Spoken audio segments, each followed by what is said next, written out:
Hello, and welcome to Your Mind, Your Reality, Your Results, a weekly live show where I get to speak to an expert on the subject of mindset so you can reframe your mindset and ultimately get the amazing results you want in your life. I'm so pleased today to be welcoming Alex to the show. Thanks for joining us, Alex. Thank you so much for having me. Super excited. Well, we're very excited to hear some of your words of wisdom.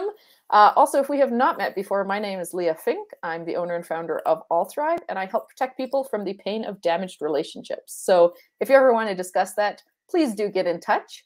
But that is not what today is about. Today, we're going to be talking about creativity, which is going to be really, really fun. Also, you want to make sure you are able to capitalize on Alex's expertise. So if you have any comments or questions, please feel free to put those in. Even if you are watching this show and we are no longer live, you can put those in the comment box, and that way we can make sure to get back to you and answer any of those questions that you do have. But without further ado, let's jump right into it. We've had the chance to talk, but the listeners have not, and would love to hear a little bit about how you came to be a creativity guru. All right. Well, like I said, I'm really happy to be here, and I've had an interesting journey. Like a lot of people, it's sort of winding path to get here. I started out as a musician, and I'm still a musician, but I realized that I was actually an entrepreneur as a musician, which I didn't entirely understand at first. And I realized I needed to have some business skills for that. And I started to build up a fan base and use social media and different things to get my music out to people. I realized I actually had expertise in that because I was good at it and I was actually getting feedback and sales and things like that. And so people started to ask me, how did you do that? And I started to help people with that, but how to be creative with your marketing and social media. And creativity is always the thing that's just been the baseline, my favorite thing to do. I started dancing and theater and music. And so I just think it's something that helps you express, it helps you process, it helps you to feel good. It helps you to keep reconnecting with who you are. And it's really easy to get disconnected from who we are. So if you have a tool to keep going back to that, it's really helpful. And so I started to help people more with that side of things. How to use creativity to connect with yourself, how to use creativity to actually make your business better. Because if you are feeling really stiff or unexcited about what you're doing, that comes across, and then you don't come across authentically, and people are, bored, and then they don't want to contact you. So you want to make sure that that really wonderful part of you is getting out there so that the right people are attracted to you. And so that's something else I help people with. So I kind of help people get in touch with creativity for personal use and also for professional use, because it's something that can enhance all parts of your life. And frankly, whichever side I come at it from, it ends up affecting the other one. So that's fantastic. I certainly agree with you. And especially, obviously, you have the experience from being in very creative fields. And you started touching on this point of, creativity being important because it has you becoming more genuine and relaxed when you're connecting with people. Do you ever have people that come to you and say, it's easy to say as a musician or creative in a creative field, but I'm, into finances. That's my field. I don't really need creativity. Or how does creativity help me? What would you say to them? Absolutely. I've had that come across to me. I would say that everybody benefits from this. And I think a lot of people, what they actually say is, I'm not creative. I'm not a creative person. And I would argue with that for anybody, because we all are creative. And I think it's more a matter of, are you connected to your creativity or are you disconnected from it? That's all it is. You have it. So it's just a matter of refining it.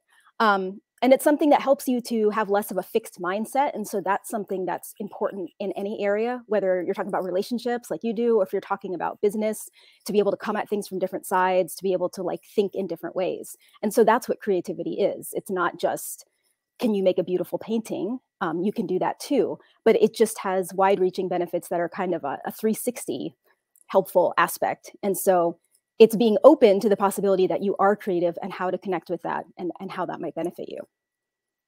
I really like that definition, because you've taken creativity away from maybe that traditional way that people see it, like thinking, to be creative, I'm going to have to paint out my feelings or something like that. But that's not what it is. Creativity is a much broader scope than that. Yeah. And I would also say that it's something that human beings have been gifted with, which is something I think is so cool. I'm an animal lover. I'm vegan, actually, and I love animals. I think they're just amazing. But they don't have this capability, and we do. So we as humans are the only one who are capable of creating something. Like a cat can't play the trumpet. It's just however much you love your cat, they can't do it.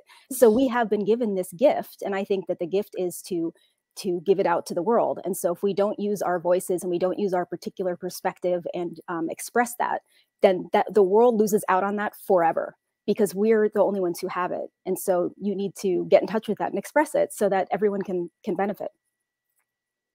That's a really beautiful way to look at it. That it's a gift to give the world, right? Not just a fun thing. I know one of the things we talked about as well, which I think is really important, especially for entrepreneurs, but for a lot of people in the modern world that are using social media. And you reference this as well. Some of us, it might not be our favorite thing, might be a little bit of a drag or feel very scripted of what we have to do. How do you help people with that? Or is there a kind of reframe for how to use creativity in your social media? Yeah, so that's definitely something I've helped people with, and I've had successes from that, people growing their accounts by X amount and all that type of stuff. And that's great. And obviously we need that. We need to get to more people so that we get more leads, so that we get more sales and we bring more income. So there's just that chain effect of it. But if you don't start out from a place of having fun, people can feel that. People can feel that from what you're doing. So I think it's a matter of pausing and figuring out, okay, how can I make this fun? How can I not sit here and be like, oh my gosh, I have to write 30 posts today. I don't want to do this. If you come in from that energy, you're not going to put out something that's good and helpful to people. So we actually have a few mindset things that we're going to get to. And the first one is really around that. It's like getting into a positive, aligned, connected space before you do anything really, but especially before you do social media. So if you're not feeling like doing it, stopping and doing something else, like dancing around or listening to your favorite song or whatever does it for you, going on a little walk, just sort of getting out of that into a place where you feel pretty good. And then coming in and talking about your expertise through there, because then you're going to put something out that has a better energy to it. And I don't want to sound too woo-woo with the energy stuff, but like there is something to that. And so I think it's a matter of changing your mindset around it. Is it here's something I have to do, and here's something I have to do for my business. Otherwise, it's not going to be successful. But if you come at it from what do I have to express, and how can I make this fun, and how can I let me come through? How can I let all parts of myself through on this? Then it becomes something you actually might want to do. Yeah. Well, you've really hit on one of the base pieces about this show, and why I wanted to talk about mindset is because that's any part of your job that you can go into going, oh, this is going to suck. This is going to be boring. Or you can choose to go into them, like you're saying, change your state, pick up your energy, and go into it in a really different way. And so you use creativity to do that. If people aren't comfortable, is that kind of what you'd suggest is a song or a dance, or are there other ways that people can kind of coax themselves into that state? Yeah, so there's lots of different entry points. That's the other thing I find fascinating about it, is that I really like to talk to the person, the client, or whoever I'm working with, and sort of get into their head and find out what those things are. Because I'd say there's like 100 different entry points to creativity. I just have to hear what it is that you are into, and then I can find the thing that make you excited about it. But in a more general sense, I mean, often listening to a song that pumps you up, something that's empowering is something that's useful for a lot of people. Sometimes writing, like free stream writing, why can I think of the word? Stream of consciousness writing. That's something that sort of opens you up a little bit, and that's useful for people sometimes. Doing a gratitude list or something like that can be good, just because you get yourself into appreciation state. Going for a little run or walk where you get your body moving.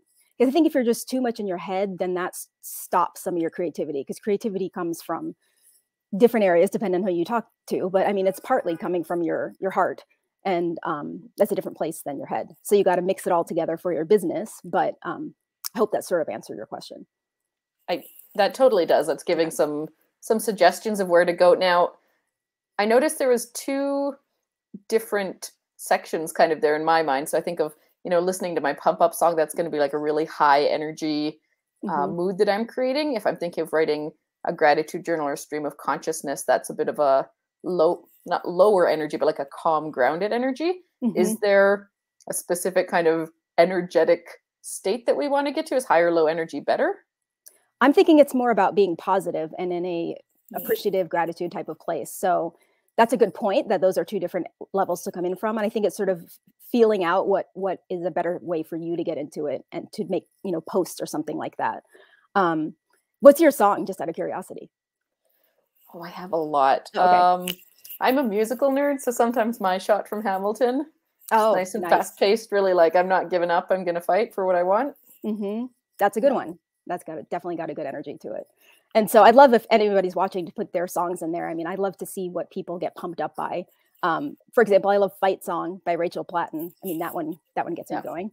And for me, I can like start writing some music or something, and that gets me into that happy place. And then I'm like, oh, I can write from here. So I think it's more about the positivity than necessarily the energy level. Yeah. Well, that's a good point with music too, is you can have positive lyrics versus positive energy from the beat, and maybe just being aware of that as well. Yeah. Yeah. I mean, I think it's really just sort of feeling out what feels good to you. And a lot of times that's what I was saying about with the disconnection thing. We lose connection with who we are, and we might lose connection to what we actually like because we've suppressed it, or we've just been on a mission and tunnel vision toward I have to make my business work, or I'm a mom, or whatever I am, and then sort of losing all definition beyond that. And so I think it's really important to connect back to that and keep finding out, what do I like and what do I like now? Because what you like now might not be what you liked 10 years ago. And knowing that is useful to you because you can feel happier if you keep connecting to things that are bringing you joy. That's a good point too. Creativity, the way you just described it, I never really thought of before, but that creativity is a very mindful, in the moment practice. You don't have to keep being creative the way you used to be, or have an expectation of how you should be creative because of the point of life you're in. Totally. I mean, and that's one of the things when I work with people in programs or one-on-one is just sort of like, okay, so this is something, I'm giving you a tool. If you've, forgotten how to use it, I'm giving you this tool that you can then use the rest of your life. And the super cool thing about it is it's not a tool that's static. It evolves with you. So however you're growing or changing, your creativity will move along with you. So once you get connected to that, it's something that you can then use for the rest of time. That's fantastic. And this is just touching on that first point. Is that fairly complete? Are we at the second point? We've gone through that first Yeah, I would piece say of so. mind. Yeah. So do you want to go into the second tip that you have for us? Yeah, so the second mindset tip is really connecting to the why, which I'm sure a lot of people have come on here and talked about. But I think that's really important because if you get focused in on all the details, or just like, oh my gosh, I have to hit my quota of 25 clients this month or whatever it is, then you're losing touch with what you're actually doing. So I think it's focusing back on, why am I doing this? What is important about it? What do I have to say about it? Because like I said earlier, we each have our own perspective and our own experiences, and we're bringing that to it. So I think it's also like, what's my unique approach coming at this? So why am I doing this? And what's my unique angle? Because you can help somebody in a way nobody else can. People buy from people. So I think it's really important to just come back to that why. And if you're ever feeling frazzled or angry about what you're doing, just focusing back in on that. I know for me, it really helps if I even write it down and put it up somewhere if I need to. One of those days where I'm like, oh, why am I doing this?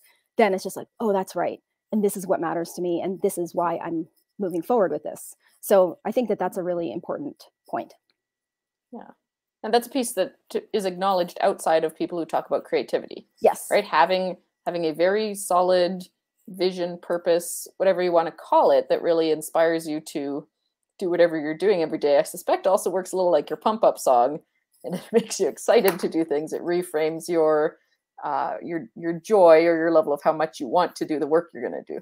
Yes. I mean, I'd say like all the points sort of end up feeding back into that first point, because I think that being connected to the joy, I didn't realize this until more recently, is just so important. If you keep coming from that place, just everything you do is better, and then you feel better, and it just keeps reverberating upwards. So I think some of the points I'm making will definitely affect business and are useful for business. But like I said, it can affect either end of, personal or professional life. Yeah. And hopefully this is giving people an idea too of just some tasks or things that they could try to get some of that joy. I know the last 2 years has been challenging for a lot of people. Factors like depression and mental health can make it really hard sometimes to think, yeah, I'm going to be joyful. I'm going to bring this joy forward.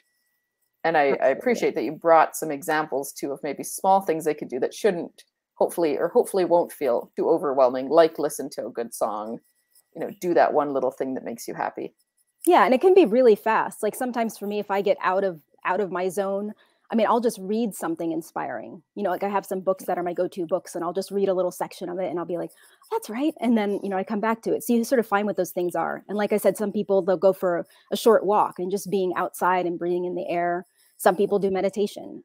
Some people do writing exercises. Some people just pet their dog for a few minutes. I mean, it's just anything that sort of gets you out of the negative mindset and can kind of recenter you. Yeah. Well, and a state change, if you start getting that energy going, is only about 45 seconds. Like it is right? Quite quick once you can get into there. Oh, yeah. Yeah, so I'm sure you know about that, like what the timeline of that kind of thing is. Yeah. Well, yeah, as a general tool, it's a useful one. That's why a lot of people will do, you know, that quick little dance or that blast of music. I mean, you're certainly not the only one saying this, but I like how it's linked to then how you can bring it into your business, into your life more. Mm-hmm. And I feel like that might be what the third step is a little bit about, how to integrate it a little bit more. Well, I mean, I have some exercises about integrating things in different ways, but the third one I was just sort of thinking about when I was getting ready to talk to you was just comparison, because I think comparison is something that stops people from a lot of things, and perfectionism. Perfectionism is like one of the worst ones. And that's something, I'm a recovering perfectionist. That's the way I put it. If anybody's watching, I'm sure we've got some recovering perfectionists in the room. Yeah. And so I think letting go of that perfectionism and comparison aspect and just giving yourself permission to just go is something that's really useful to be more creative, or to come into a session with somebody. Like, oh my gosh, am I going to have the right way to help them? Well, you have to go. Until you do it more and more and more and more, like you can't get to the expert level or the mastery level. And so a lot of people don't like to be at the, you know, smaller level of that. They're like, I just want to be the expert. Well, if you want to be the expert, you have to go through all the other stages. So a lot of what I do, I feel like, is just giving people permission to be messy, or to not do it right, or to just try it and see what happens, you know, sort of experimentational rather than perfect. And that's something I really had to learn, because I was a massive rehearser. I had to rehearse everything to death, and then I could go do my thing. But that was so limiting, because there was only so many things I could do.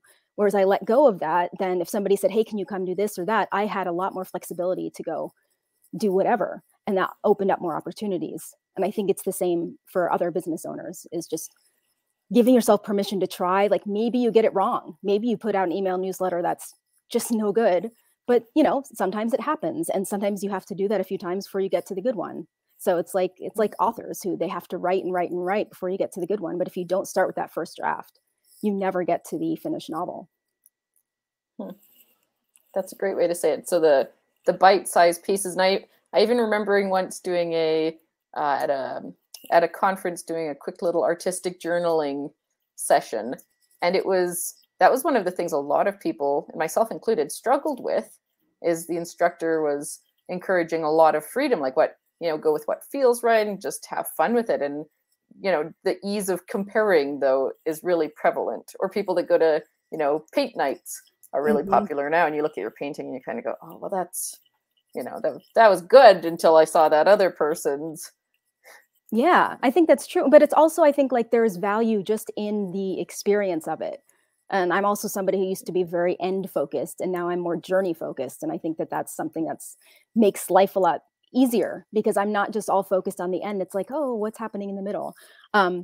So I think that's true with the painting and things like that too, is you have to sort of like be in the moment and try the thing out. And I understand that that's hard for people. So I do think sometimes people need, just like people need accountability in business, they need someone to be like, are you doing this?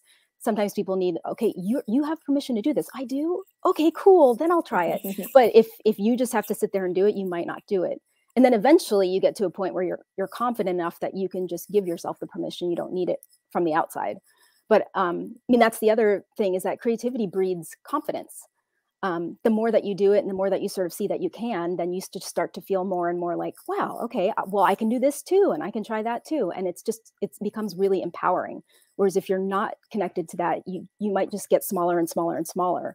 And I think that we live in an abundant time, you know, regardless of how crazy everything is right now, there are so many opportunities, especially virtually and with business owners being able to start online, and you have a lot of opportunities. So if you can get connected and then try things, whether it's creative with your business, then you're going to move a lot faster. No, that's totally true. And I like how you mentioned confidence specifically, because the limiting factor, I think for a lot of people for creativity is just going to be fear.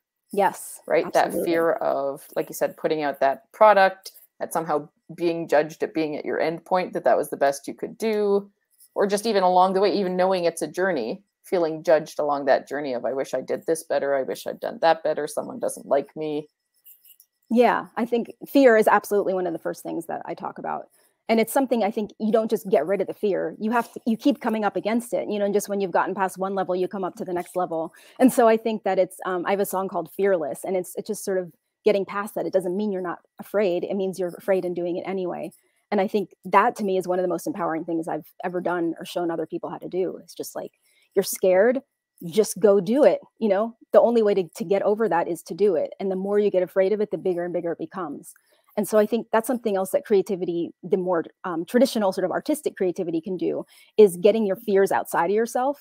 So like, for example, if somebody draws something that they're afraid of, or they draw a safe space, then they can sort of feel that and realize like what was going on in their head. Because I think when it's stuck in your head, you have a hard time processing, and you can just get trapped. And so I think having ways to get that out, like for me, it would be a song. And then suddenly I can realize, oh, that's what I was worried about. And a lot of times I don't even know. And so, yeah, getting the fears outside of yourself so that you can see them in the light, and they lose their power. That's a beautiful way to put it. Thank you. So, and I'm really capitalizing on this because this is, like you said, it's one of the first things you address with people. It would totally be the first thing I would think, is that there's a danger feeling to creativity, right? A worry. And especially like being a performer, you went on stage. Do you have just any other small tips? Do you have a routine that you would do before you went on stage that would calm you down? Is that the music piece? I would actually do a lot of sort of meditation stuff, which at the time when I started it, I didn't realize it was meditation. I just knew I needed to like get to a calmer space. So I would do a lot of deep breathing exercises, and like breathing in the light and positivity and all that stuff, and breathing out the fears and the doubts and all of that kind of stuff. And then I would also do some like physical things, just like jumping up and down, just trying to get the energy out, because I tend to get more like stiff like this, and then I'll play. But so I need to kind of loosen up. That's my personal thing. Some people need to get out of the loose state and a little bit more gathered. So it depends on what your mode is. But yeah, so I think that it's finding those things. And so I think it's also just being open to what they might be. Some people are really closed off to the idea of meditation, or the idea of stream of consciousness writing, or there's the idea of morning pages, where every morning you get up and you just write. And that's just, it's so illuminating, because you always find out something you didn't know, and you're just sort of brain dumping and getting that all out in the morning, so that you're not carrying it around all day. So I think that morning pages are a good idea. And I think just trying things out with creativity, and trying not to judge it, or that it's not the end product. Because if you think about the song that you love, like that didn't happen right away. Think about how long he had to write that song, to get all those lyrics and the timing and everything else. So I think a lot of times we compare our first draft to somebody else's 500th version. And so I think it's really just coming back to being like, okay, this is where I am now, and just trying to be okay with where you are now. It's good where I am now, and I'm going to keep growing. Yeah, that's a really good point too. It's very interesting to look up songs and how long they took to completion, or books, they talk about 10% is the writing and 90% is edit. Exactly. So it's, yeah, and then it's getting that first draft out. Like for me, sometimes I'd spend 100 hours on like a 3.5-minute song, a pop song, because you're writing it, you're putting together, you're recording and all that stuff, and then people won't pay 99 cents for your song. But that's a whole other subject. But yeah, so I think that there's a lot that goes into it. And again, it's just like, if you don't do that first IGTV video, if you don't do your first LinkedIn Live, you're never going to get to the point where you feel comfortable with it. So you have to jump in and be uncomfortable and do it anyway. And the more that you do that, you're going to start to feel more and more confident. So it depends on how you look at it. You could look at it as a mindset thing, or a spiritual thing, or a creative thing. My vehicle happens to be creativity, and that's the way I know how to help people. But if that doesn't resonate with somebody listening, then there's other ways in. But if it does resonate, then that's great too.